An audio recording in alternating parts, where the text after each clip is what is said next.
नमस्कार दोस्तों, स्वागत है आपका मेरे चैनल सनातनी हिंदू व्रत कथा में। आज हम श्री दुर्गा सप्तशती के एकादशों अध्याय में देवताओं द्वारा देवी की स्तुति और देवी द्वारा देवताओं के वरदान को जानेंगे। मैं भुवनेश्वरी देवी का ध्यान करती हूँ। उनके श्री अंगों की आभा प्रभात काल के सूर्य के समान है और मस्तक पर चंद्रमा का मुकुट है। वे उभरे हुए स्तनों और 3 नेत्रों से युक्त हैं। उनके मुख पर मुस्कान की छटा छाई हुई है और हाथों में वरद, अंकुश, पाश एवं अभय मुद्रा शोभा पाते हैं। ऋषि कहते हैं, देवी के द्वारा वहां महादैत्यपति शुंभ के मारे जाने पर इंद्र आदि देवता अग्नि को आगे करके उन कात्यायनी देवी की स्तुति करने लगे। उस समय अभिष्ट की प्राप्ति होने से उनके मुख कमल दमक उठे और उनके प्रकाश से दिशाएं भी जगमगा उठी थी। देवता बोले, शरणागत की पीड़ा दूर करने वाली देवी हम पर प्रसन्न हो।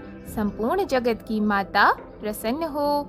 विश्वेश्वरी, विश्व की रक्षा करो। देवी, तुम चराचर जगत की अधीश्वरी हो। तुम इस जगत का एकमात्र आधार हो, क्योंकि पृथ्वी रूप में तुम्हारी ही स्थिति है।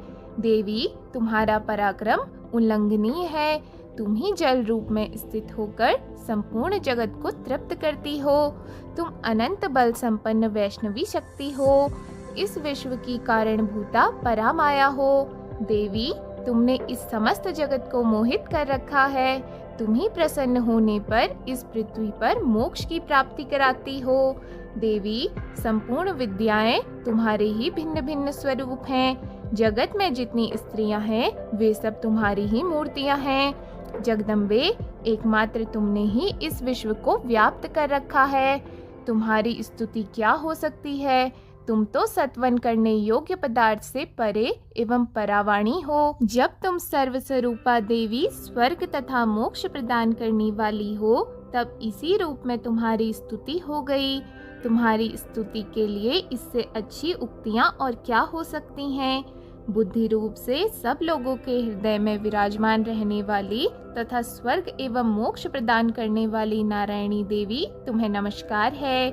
कला, काष्ठा आदि के रूप से क्रमशः परिणाम की ओर ले जाने वाली तथा विश्व का उपसंहार करने में समर्थ नारायणी, तुम्हें नमस्कार है। नारायणी, तुम सब प्रकार का मंगल प्रदान करने वाली मंगलमयी हो। कल्याणदायिनी शिवा हो। सब पुरुषार्थ को सिद्ध करने वाली शरणागत वत्सला हो। 3 नेत्रों वाली एवं गौरी हो, तुम्हें नमस्कार है। तुम सृष्टि, पालन और संहार की शक्तिभूता सनातनी देवी, गुणों का आधार तथा सर्व गुणमयी हो। नारायणी, तुम्हें नमस्कार है। शरण में आए हुए दिनों तथा पीड़ितों को रक्षा में संलग्न रहने वाली तथा सबकी पीड़ा दूर करने वाली नारायणी देवी, तुम्हें नमस्कार है। नारायणी, तुम ब्रह्माणी का रूप धारण करके हंसों से जुते हुए विमान पर बैठती तथा कुश मिश्रित जल छिड़कती रहती हो, तुम्हें नमस्कार है।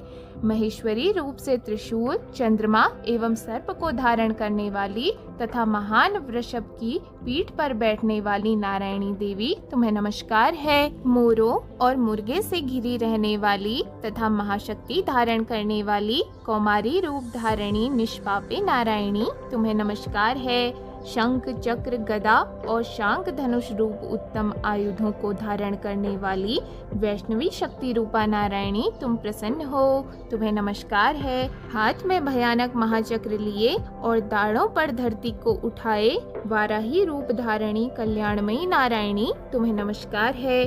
भयंकर नरसिंह रूप से दैत्यों के वध के लिए उद्योग करने वाली तथा त्रिभुवन की रक्षा में संलग्न रहने वाली नारायणी, तुम्हें नमस्कार है। मस्तक पर किरीट और हाथों में महावज्र धारण करने वाली, सहस्त्र नेत्रों के कारण उद्दीप्त दिखाई देने वाली तथा व्रतासुर के प्राणों का अपहरण करने वाली इंद्र शक्ति स्वरूपा नारायणी देवी, तुम्हें नमस्कार है। शिवदूती रूप से दैत्यों की महती सेना का संहार करने वाली, भयंकर रूप धारण तथा विकट गर्जना करने वाली नारायणी, तुम्हें नमस्कार है।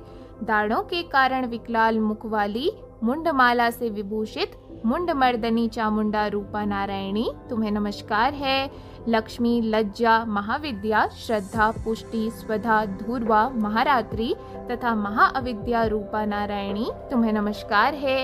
मेघा, सरस्वती, श्रेष्ठा, ऐश्वर्य रूपा पार्वती, महाकाली, संयम पारायणा तथा सबकी अधीश्वरी रूपिणी नारायणी तुम्हें नमस्कार है। सर्व स्वरूपा सर्वेश्वरी तथा सब प्रकार की शक्तियों से संपन्न दिव्य रूपा दुर्गे देवी, सब भयों से हमारी रक्षा करो तुम्हें नमस्कार है। कात्यायनी, यह 3 लोचनों से विभूषित तुम्हारा सौम्य मुख सब प्रकार के भयों से हमारी रक्षा करे तुम्हें नमस्कार है। भद्रकाली, ज्वालाओं के कारण विकराल प्रतीत होने वाला, अत्यंत भयंकर और समस्त असुरों का संहार करने वाला तुम्हारा त्रिशूल भय से हमें बचाए तुम्हें नमस्कार है। देवी, जो अपनी ध्वनि से संपूर्ण जगत को व्याप्त करके दैत्यों के तेज नष्ट किए देता है, वह तुम्हारा घंटा हम लोगों की पापों से उसी प्रकार रक्षा करे जैसे माता अपनी पुत्रों की पूरे कर्मों से रक्षा करती है। चंडिके, तुम्हारे हाथ में सुशोभित खड्ग जो असुरों के रक्त और चर्बी से चर्चित है, हमारा मंगल करे हम तुम्हें नमस्कार करते हैं। देवी, तुम प्रसन्न होने पर सब रोगों को नष्ट कर देती हो और कुपित होने पर मनोवांछित सभी कामनाओं का नाश कर देती हो। जो लोग तुम्हारी शरण में जा चुके हैं उन पर विपत्ति तो आती ही नहीं। तुम्हारी शरण में गए हुए मनुष्य दूसरों को शरण देने वाले हो जाते हैं। देवी अंबिके, तुमने अपने स्वरूप को अनेक भागों में विभक्त करके नाना प्रकार के रूपों से जो इस समय इन धर्मद्रोही महादैत्यों का संहार किया है, वह सब दूसरी कौन कर सकती थी। विद्याओं में ज्ञान को प्रकाशित करने वाले शास्त्रों में तथा आदि वाक्यों वेदों में तुम्हारे सिवा और किसका वर्णन है, तथा तुमको छोड़कर दूसरी कौन ऐसी शक्ति है जो इस विश्व को अज्ञानमय घोर अंधकार से परिपूर्ण ममता रूपी गढ़ों में निरंतर भटका रही हो। जहाँ राक्षस, जहाँ भयंकर विष वाले सर्प, जहाँ शत्रु, जहाँ लुटेरों की सेना तथा जहाँ दावानल हो, वहाँ तथा समुद्र के बीच में भी साथ रहकर तुम विश्व की रक्षा करती हो। विश्वेश्वरी, तुम विश्व का पालन करती हो। विश्व रूपा हो इसलिए संपूर्ण विश्व को धारण करती हो। तुम भगवान विश्वनाथ की भी वंदनीय हो। जो लोग भक्ति पूर्वक तुम्हारे सामने मस्तक झुकाते हैं वे संपूर्ण विश्व को आश्रय देने वाले होते हैं। देवी, प्रसन्न हो। जैसे इस समय असुरों का वध करके तुमने शीघ्र ही हमारी रक्षा की है, उसी प्रकार सदा हमें शत्रुओं के भय से बचाओ। संपूर्ण जगत का पाप नष्ट कर दो और उत्पात एवं पापों के फलस्वरूप प्राप्त होने वाली महामारी आदि बड़े बड़े उपद्रवों को शीघ्र ही दूर करो। विश्व की पीड़ा दूर करने वाली देवी, हम तुम्हारे चरणों पर पड़े हुए हैं, हम पर प्रसन्न हो। त्रिलोक निवासियों की पूजनीय परमेश्वरी, सब लोगों को वरदान दो। देवी बोली, देवताओं, मैं वर देने को तैयार हूँ। तुम्हारे मन में जिसकी इच्छा हो वह वर मांग लो। संसार के लिए उस उपकारक वर को मैं अवश्य दूंगी। देवता बोले, सर्वेश्वरी, तुम इसी प्रकार तीनों लोकों की समस्त बाधाओं को शांत करो और हमारे शत्रुओं का नाश करती रहो। देवी बोली, देवताओं, वैवस्वत मनवंतर के 28वें युग में शुंभ और निशुंभ नाम के 2 अन्य महादैत्य उत्पन्न होंगे। तब मैं नंदगोप के घर में उनकी पत्नी यशोदा के गर्भ से अवतीर्ण हो विंध्याचल पर्वत में जाकर रहूंगी तथा उक्त दोनों असुरों का नाश करूंगी। फिर अत्यंत भयंकर रूप से पृथ्वी पर अवतार ले मैं वैप्रचित नाम वाले दानवों का वध करूंगी। उन भयंकर महादैत्यों को भक्षण करते समय मेरे दांत अनार के फूल की भांति लाल हो जाएंगे।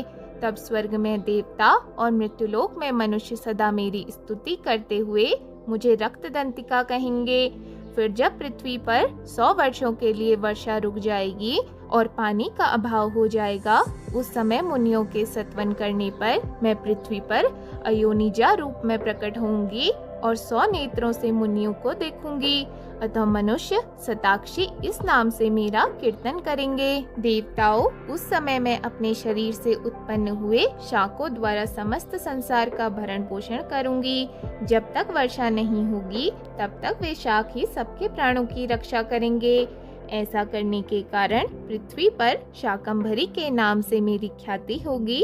उसी अवतार में मैं दुर्गम नामक महादैत्य का वध भी करूंगी। इससे मेरा नाम दुर्गा देवी के रूप में प्रसिद्ध होगा।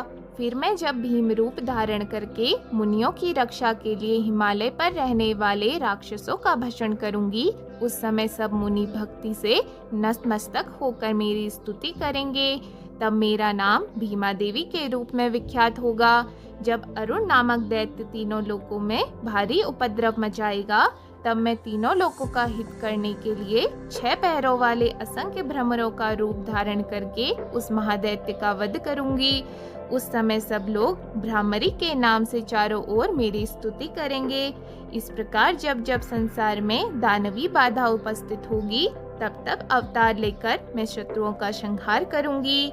इस प्रकार श्री मार्कंडेय पुराण में सावर्णिक मनवंतर की कथा के अंतर्गत देवी महात्म्य में देवी स्तुति नामक 11वां अध्याय पूरा हुआ। अब अगली वीडियो में हम श्री दुर्गा सप्तशती के 12वें अध्याय को जानेंगे।